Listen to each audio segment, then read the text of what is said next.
Ok. Artigo 5º, inciso 30 e 31. Direito de herança. Gente, isso aqui é cafona. Ele diz que no Brasil existe o direito de herança. Beleza. Aí o inciso 31 é que é importante. O 30 é cafona, mas o 31 diz que quando existem brasileiros numa relação com estrangeiros, então, por exemplo, Joana casa com inglês. Joana casa com inglês. Existem bens na Inglaterra e bens na França. O inglês morreu. O 31 diz, que o brasileiro pode fazer opção pela lei de sucessão. Gente, a banca é tão safada. Agora eu não tenho visto não, mas antigamente eu via. A banca dizia que o brasileiro pode fazer opção pelo momento da abertura do inventário. E não é pelo momento da abertura do inventário, porque o inventário ele é iniciado onde estão os bens. O que o brasileiro pode fazer opção é como serão divididos os bens, quem vai ser o inventariante. Entendeu o que eu disse? A regra da lei de sucessão, a regra da lei de divisão de bens. É isso, só isso. Ok, não pode trocar, hein? O 5º 32 não cai na prova de vocês, é direito do consumidor.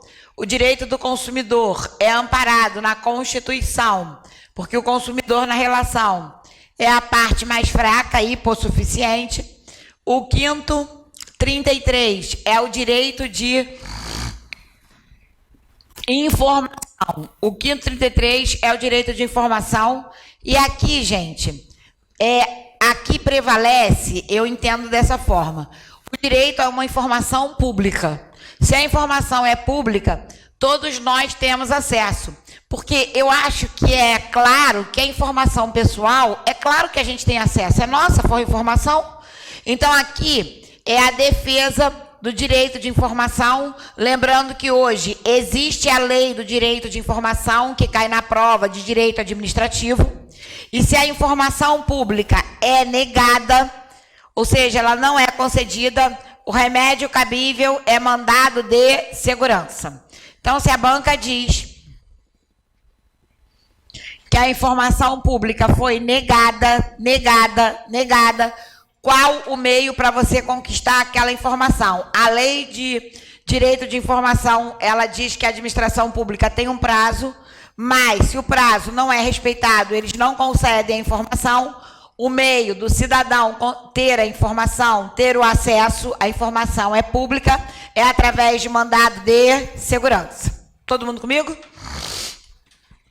Ok. O artigo 5º, 34A e B são chamados remédios constitucionais administrativos.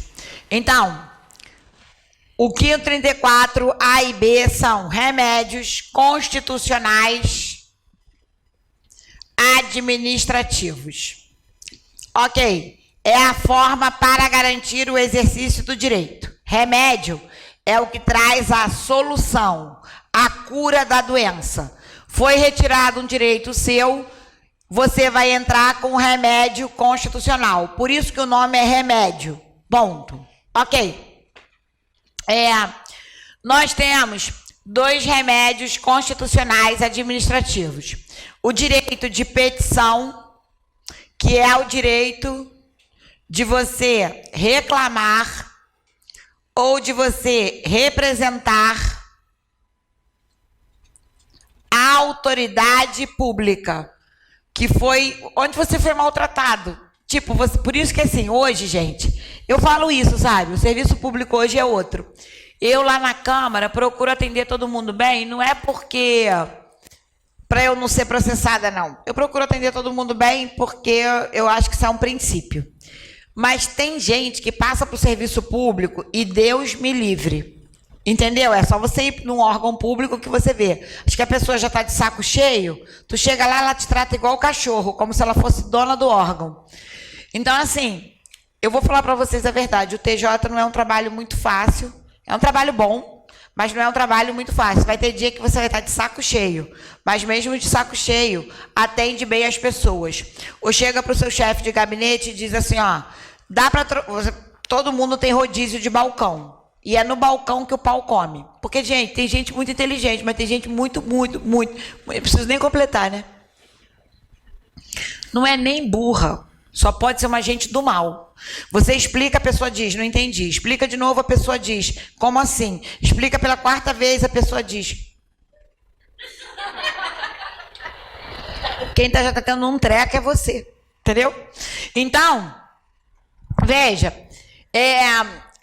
procure atender bem para vocês não receberem uma reclamação na ouvidoria do tribunal, porque hoje o CNJ tem acesso a todas as reclamações que o tribunal recebe. E aí você mal entrou no serviço público, já vai atender mal? Não, atende bem. Você pode estar de saco cheio, toma um Rivotril, atende até dopado, mas atende. Beleza? É importante porque é disso aqui que eu estou falando. E eu dou esse exemplo para você entender que esse direito de petição é para a manutenção do bom serviço público. E o direito de certidão é quando eu chego no tribunal, e eu estou usando o tribunal como exemplo, e peço uma certidão processual. Eu digo, olha, eu queria uma certidão dessa folha aqui do processo para constar que as provas foram realizadas. Aí você vai lá na sua mesinha, eu certifico, Então, a certidão é um ato administrativo, que atesta uma situação. Por isso que essa questão tem curso. Quando a certidão é negada, eu chego lá e falo para vocês, me dá a certidão, aí vocês falam, beleza, vou ver. Aí eu chego lá de novo, me dá a certidão, beleza, vou ver. Aí eu entro com uma petição pedindo a certidão e vocês negam. Beleza. Se a certidão é negada, o remédio cabível é sempre mandado de segurança. Não é habeas data. Não é. Se libertem. Então, assim, dei uma aula essa semana que foi cura e libertação total. E eu sempre dou essa aula, É uma aula que eu insisto. Tem gente que acha que quando a certidão é negada, o remédio cabível é habeas data. Acha errado.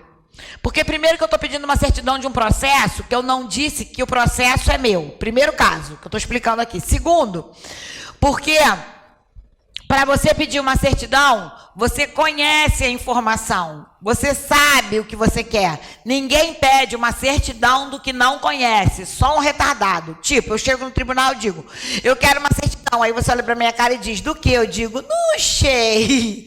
Tu manda chamar a polícia e diz, é retardado.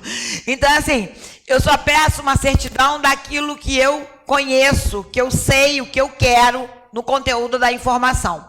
Então, o habeas data que nós vamos estudar, que é um remédio constitucional jurídico, ele é cabível quando eu não conheço a informação sobre a minha pessoa. Eu não estou dizendo isso.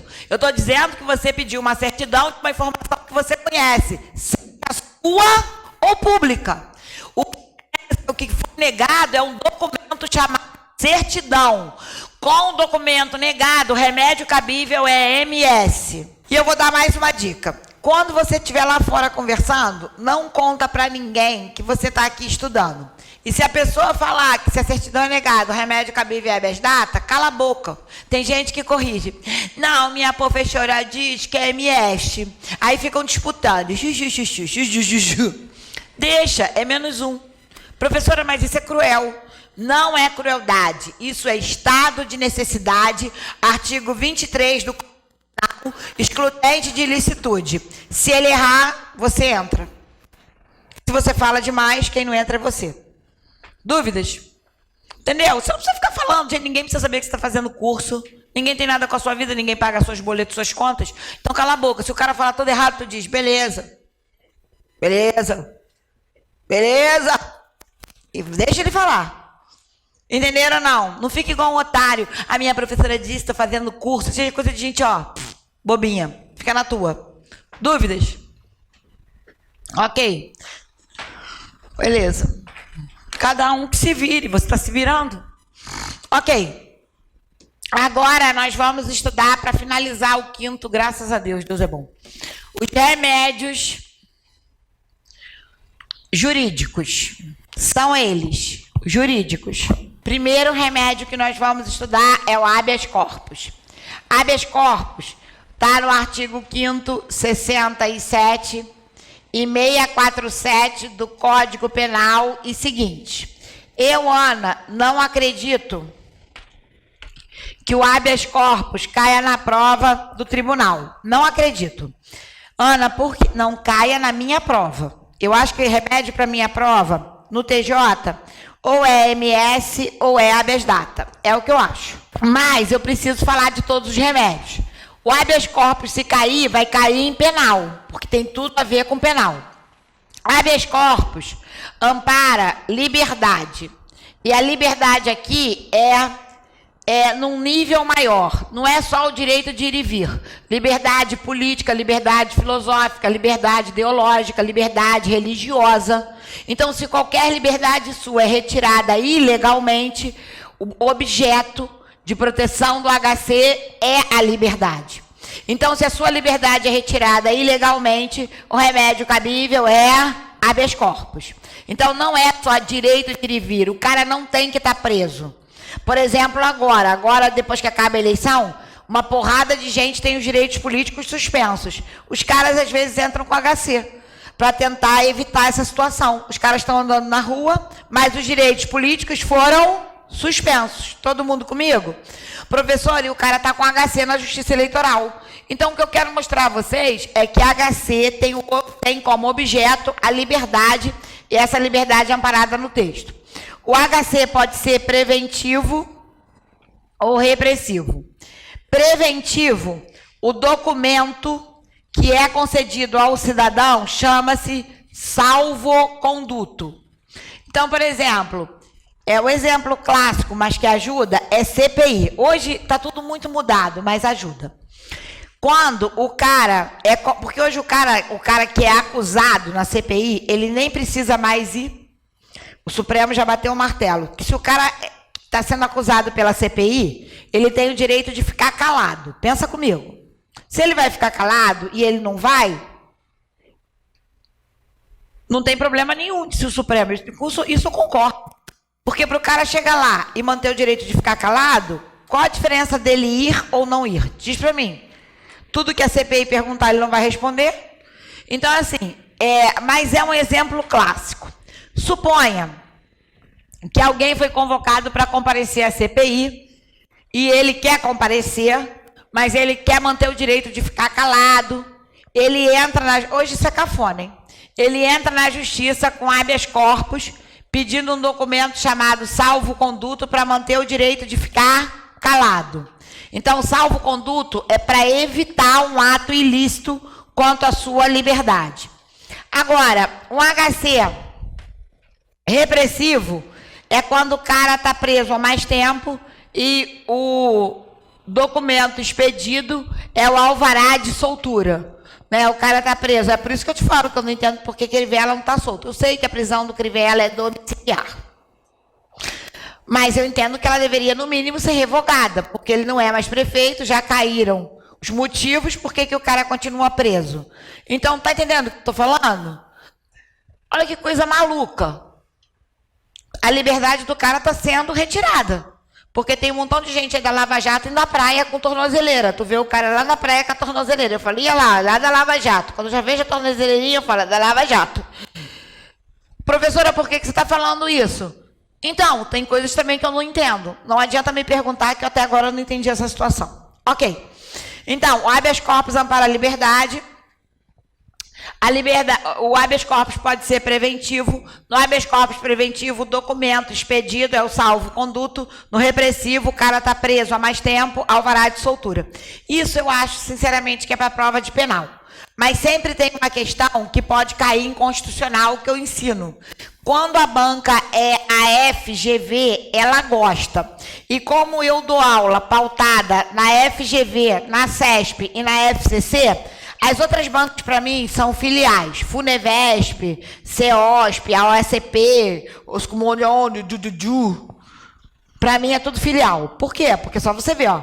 Polícia Federal escolheu quem? CESP. TJ escolheu quem? CESP. O restante é o restante. Entenderam o que eu disse? O restante é o restante. Ok. Se liga na parada. Não quer não. Presta atenção. O artigo 142... O artigo 142, parágrafo 2º diz que quando o militar ganha uma penalidade, não cabe habeas corpus. Isso é letra de lei. Isso é letra de lei. Ué, vai desligar a máquina? Se o militar ganha habeas corpus, se o militar ganha uma penalidade, tá tudo certo, minha filha. Se não tá, já perdeu mais de 2 horas de aula. Agora esquece, é hora para dar tudo certo. E tá maluco, amarrou tudo. Então, aqui, se o habeas corpus, se o militar recebe penalidade, não cabe habeas corpus. Todo mundo comigo, né, turma? Professora? E daí? E daí que o Supremo Tribunal Federal entende que cabe, para analista cai, para técnico eu acho que não deve cair, mas eu não poderia passar por cima, porque eu sei que quem está aqui faz técnica e analista, entendeu? O Supremo Tribunal Federal entende que cabe para analisar o excesso, a ilegalidade. Por exemplo, se a penalidade foi aplicada por uma autoridade incompetente.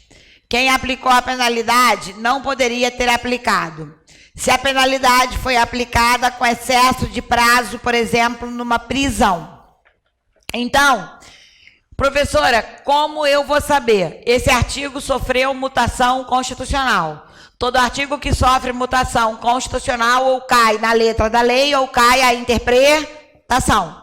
Então, se a banca diz e segue a letra da lei, amém. Mas se a banca diz... Determinado militar recebeu uma penalidade por autoridade incompetente. Se ele recebeu uma penalidade por autoridade incompetente, a resposta é que, segundo o Supremo, caberá habeas corpus. Entenderam o que eu disse ou não? A banca, ela sempre me joga no ritmo que ela quer. E eu acato. Me fiz clara, não me fiz? Hein, turma? Seria para analisar a autoridade incompetente ou o excesso de prazo na prisão. Dúvidas? Não? Beleza. Agora a gente vai para o habeas data. Eu acho que se cair na minha prova, o que cai é isso. HC eu acho que é uma questão bem legal na prova de penal, tanto para técnico quanto para analista. É isso que eu acho. Entendeu? Não acho habeas corpus remédio da minha prova. Habeas data está no 5º 72 e na lei 9.507 de 97. Gente, vou dar uma dica. Leia a letra da lei. Por quê, professora? Porque a letra da lei vai te ajudar a aprender mais. Eu vou citar todas as leis ali que eu quero que vocês leiam. O habeas data, ele é cabível quando é um remédio de primeira pessoa. Eu, Ana, primeira pessoa, não é nós, não é tu, vós, teu pai, tua mãe, tua avó. Eu, Ana, quero conhecer... Quero retificar ou quero acrescentar uma informação minha. Essa informação consta em um banco público de informações ou que preste serviço público e eu quero essa informação. Então, por exemplo, alguém me diz que no Ministério existem informações sobre a minha pessoa e eu não conheço. Eu vou lá no Ministério e digo, olha, me disseram que aqui no Ministério tem umas informações minhas. Eu quero conhecer. Entenderam o que eu disse? Eu compareço a um órgão público e a minha informação está errada. Eu digo, eu quero consertar, eu quero retificar. Ou eu quero acrescentar, eu quero tirar aquela informação para colocar em outro local. Então, o verbo acrescentar está na lei. Na lei. A Constituição só tem o verbo conhecer e o verbo retificar. Então, se eu quero conhecer, retificar ou acrescentar uma informação de um banco público de informações ou que preste serviço público, para eu conhecer esta informação que está aqui dentro, eu entro com um habeas data. Habeas data é um remédio que eu digo pessoal. A banca escreve: o habeas data serve para conhecer uma informação pessoal ou de terceiros. Para terceiros não é habeas data. Para terceiros não é habeas data. Só é para informação pessoal. Beleza. Para propor habeas data, você primeiro tem que esgotar as vias administrativas. Isso foi decidido pelo Supremo com fulcro na Lei 9.507 de 97. É juízo de admissibilidade para a propositura dessa ação. Então, a banca diz, na questão: o boneco esgotou as vias administrativas e a informação não foi concedida. O boneco esgotou as vias administrativas e a informação não foi concedida. Se o boneco esgotou as vias administrativas e a informação sobre ele, pessoal, não foi concedida, o remédio cabível é habeas data. Habeas data só serve para a primeira pessoa. Eu, Ana, quero conhecer. Se eu quero uma informação da minha mãe, do meu pai, da minha avó, se eu quero uma informação de terceiro, o remédio cabível é mandado de segurança. Quem não entendeu o que eu disse? Ah, a senhora sabe que tem um caso no Supremo? Sei, beleza.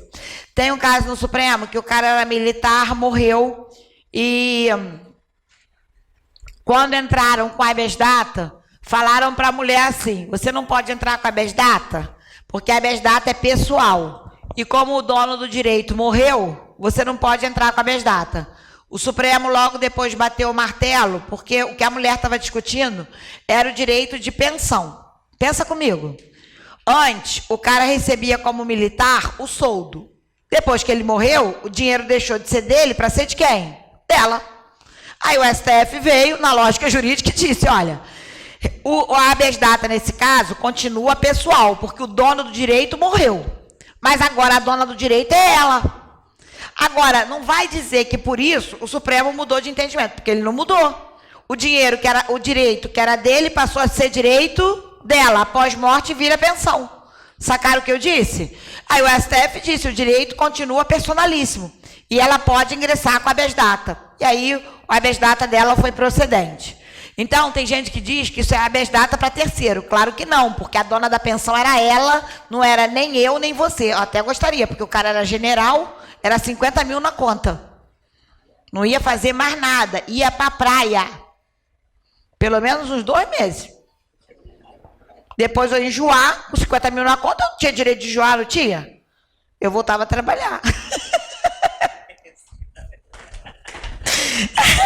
Entenderam? Não, o cara era general. Tem noção da pensão do cara? E ela estava discutindo, sabe o quê? O valor da pensão que estava baixo. Tem noção de quanto ia para aí o valor da pensão? Então, ok. Se eu quero informação de terceiro, o remédio cabível é mandado de segurança. Beleza.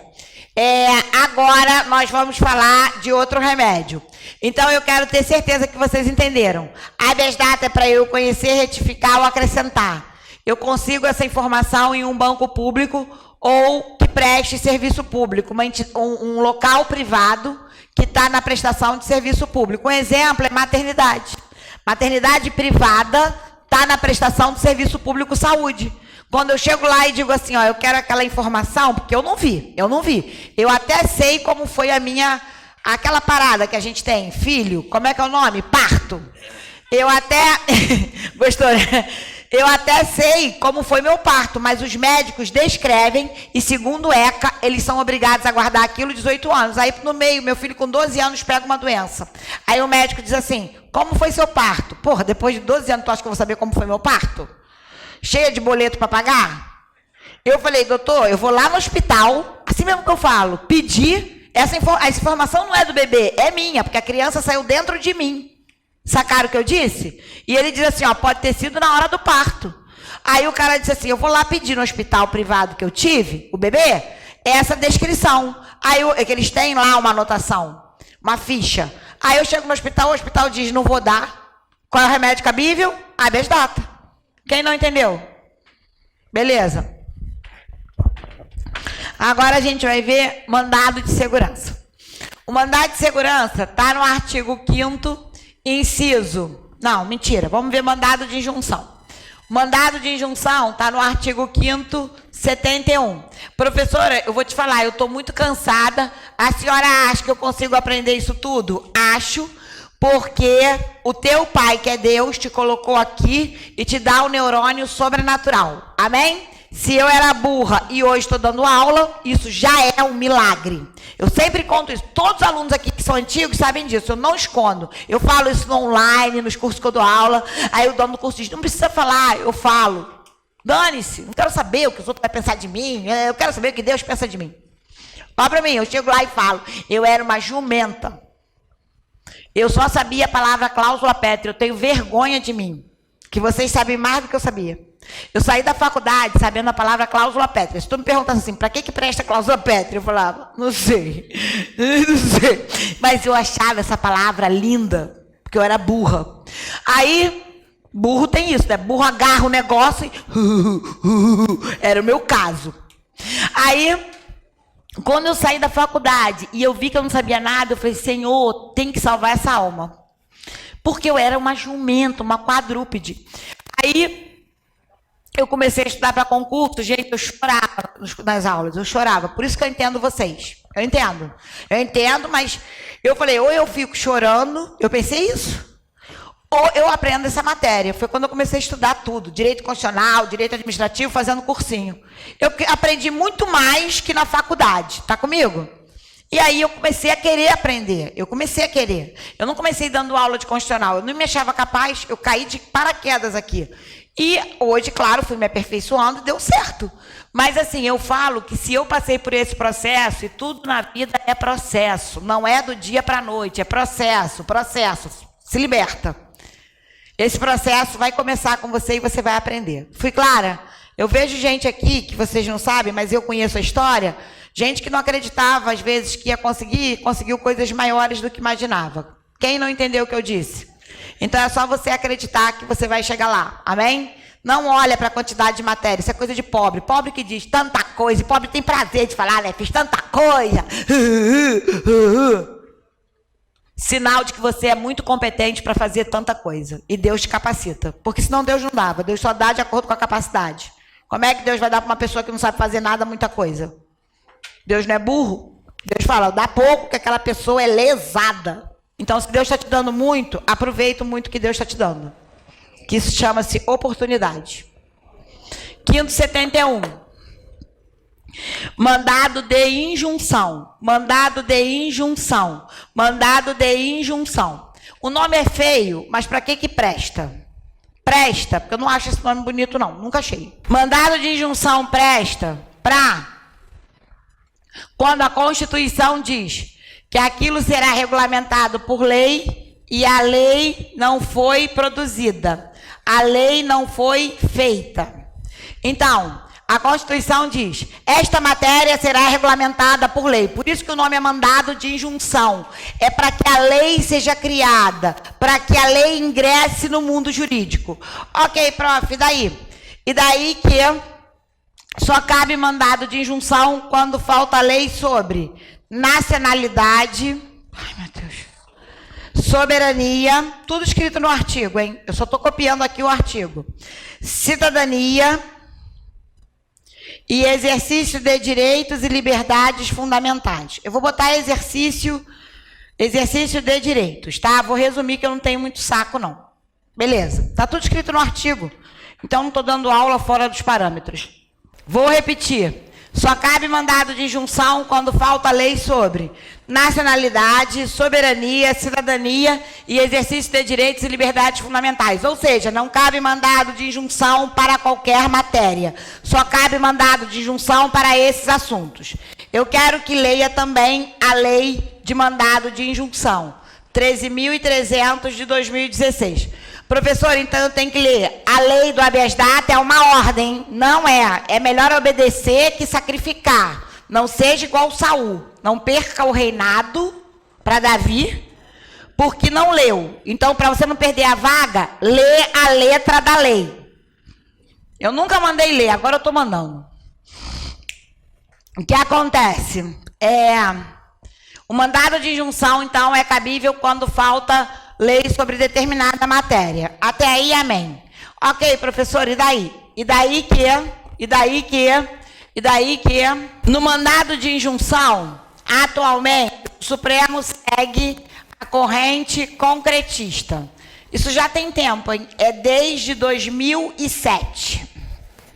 O Supremo segue a corrente concretista, onde, primeiro, ele declara a falta da lei. Depois, ele indica uma lei que já existe no mundo jurídico. Então, veja, isso aconteceu em 2007, essa aula é importante, cai no concurso. Em 2007, entraram com mandado de injunção, falando que faltava a lei de greve do servidor público. Porque o artigo 37, inciso 7, diz: servidor público tem direito de greve desde que haja lei específica. Esta lei específica não foi feita até hoje. Olha, nós estamos em 2021. Tem noção, né? Que o Brasil está muito preocupado com o servidor público, né? Aí, você vê, vide, o que eu acho mais absurdo, a matéria mais top do TJ chama-se Estatuto do Servidor Público. Porque você, em 2021, olha a vergonha, estudar um estatuto da época da ditadura, de 79 e 75, é uma vergonha, não é uma vergonha? E por que o Estatuto do Servidor do Estado, professora, não moderniza? Porque o desgraçado, ou vou botar no plural, os desgraçados dos governadores não querem fazer um estatuto novo. É só o governador propor um estatuto novo, porque a iniciativa é só dele, mas ninguém pode propor. Cada governador que entra toma ciência. Olha, o Estatuto do Servidor do Estado é velho. Sabe o que ele diz? Dane-se. Porque é muito mais fácil dele enrolar vocês. Aí hoje, isso é bom saber, hein? Quem regulamenta os direitos de vocês, sabe quem é? A Secretaria de Administração do Servidor. Então, por exemplo, você tem que entrar no site da Secretaria para saber se o seu direito como servidor está adequado. Aí o direito do servidor, que era um estatuto, depois fica regulamentado em resoluções. Olha que absurdo. Aquilo que deveria ser um estatuto, para vocês que são servidores, se torna uma resolução. E nenhum governador tem coragem de fazer um estatuto novo. Por isso que vocês estão estudando um estatuto velho, cafona e não usável. Dúvidas? É a pior matéria, porque eu acho muito cafona estudar isso. Ok. O artigo 37, inciso 7, ele fala sobre a greve do servidor público. Ok, prof, daí? E daí que em 2007 foram ao Supremo Tribunal Federal dizendo: falta a lei de greve do servidor público. Foi aqui que o Supremo Tribunal Federal aderiu à corrente concretista. O Supremo disse: eu declaro a falta da lei e indico a lei, mulher fala alto pra caraca, 7.783 de 89. E indico a lei 7.783 de 89.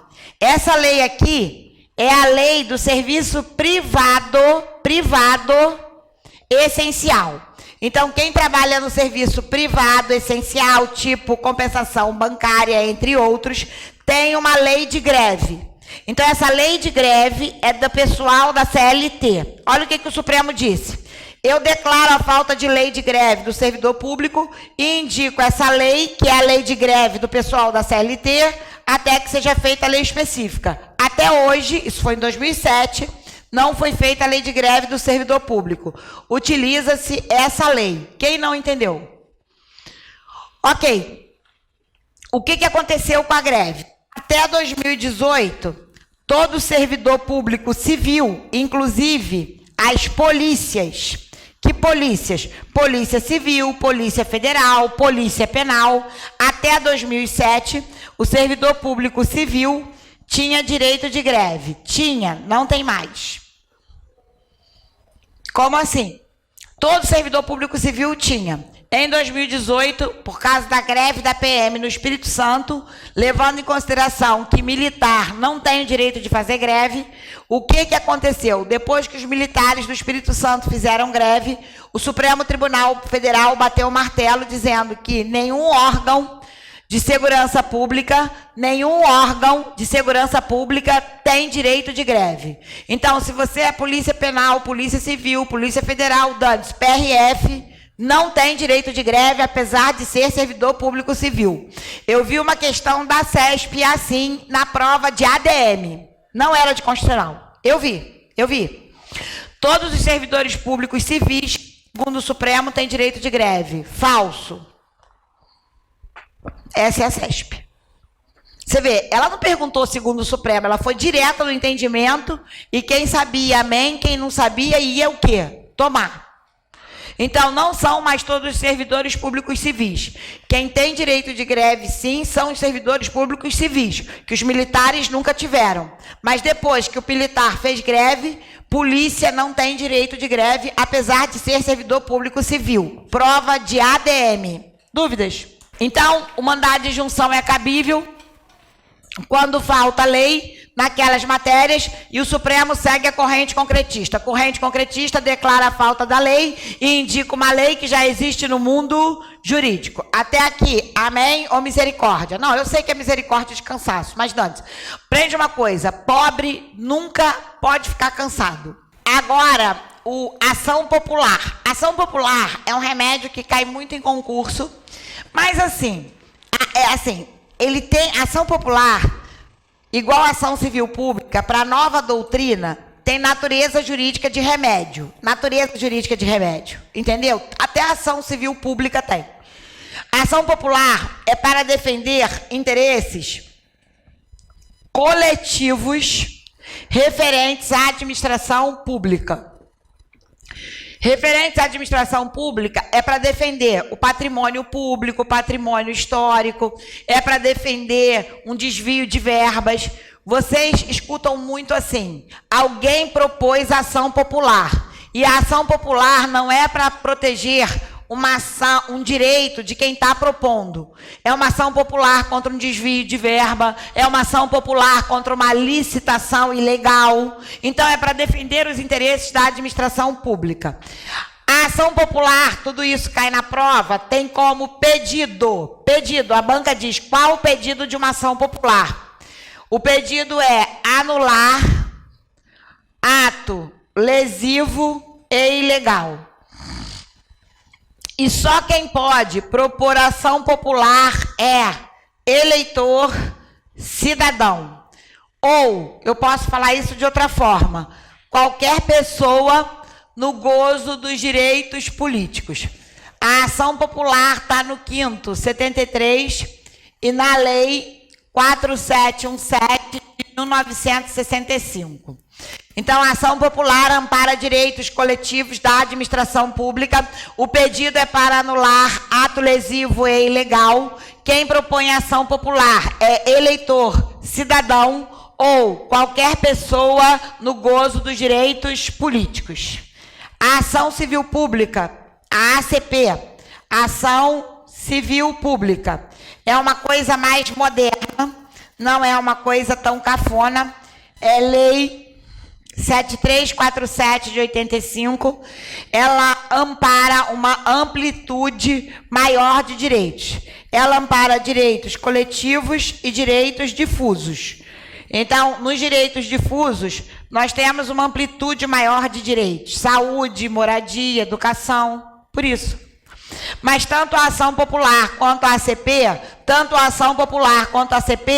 tem natureza jurídica de remédio constitucional. Perfeito, professora. Só que quem propõe a ACP é uma das diferenças, e essa diferença me chama muito a atenção. Quem propõe a ACP é Ministério Público, Defensoria Pública, entidades. Veja, isso é uma grande diferença para a prova de concurso de múltipla escolha. A ação popular ampara direitos coletivos, mas jamais o Ministério Público poderá propor. Jamais a Defensoria Pública poderá propor. Então, antes, quando só existia a ação popular, Se alguém do povo quisesse propor ação popular, amém. O Ministério Público não podia propor.